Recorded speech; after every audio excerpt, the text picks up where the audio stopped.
నమస్కారం. ఈటీవీ 360కి స్వాగతం. ముందుగా ప్రధానాంశాలు.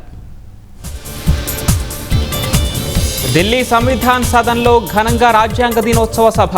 హాజరైన రాష్ట్రపతి, ప్రధాని, లోక్సభ స్పీకర్ ప్రముఖులు. దేశాన్ని ముందుకు తీసుకెళ్లడంలో రాజ్యాంగమే మార్గదర్శకమన్న రాష్ట్రపతి. ప్రజల స్వాభిమానాన్ని కాపాడే ఎన్నో హక్కులను కల్పించిందని వెల్లడి. సామాజిక మాధ్యమాల్లో విచ్చలవిడితనం ఎక్కువైందన్న సీఎం. అడ్డు అదుపు లేకుండా మాట్లాడితే సహించేది లేదని హెచ్చరిక. రాజ్యాంగ దినోత్సవం సందర్భంగా విద్యార్థుల మాక్ అసెంబ్లీ. ప్రజాప్రతినిధుల్లానే చర్చలతో అదరగొట్టిన పిల్లలు. కోనసీమ జిల్లా కేసనపల్లిలో పవన్ కళ్యాణ్ పర్యటన. ఇబ్బందులపై కొబ్బరి రైతులతో ముఖాముఖి.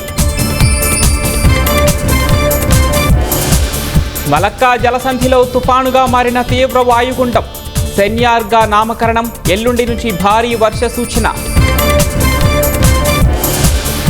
ఢిల్లీ పేలుడు కేసులో 7కు పెరిగిన అరెస్టుల సంఖ్య. కీలక నిందితుడు షోయబ్ను పట్టుకున్న ఎన్ఐఏ. సొంత గడ్డపై భారత్ ఘోర పరాజయం. 2 టెస్టుల సిరీస్ను క్లీన్ స్వీప్ చేసిన దక్షిణాఫ్రికా.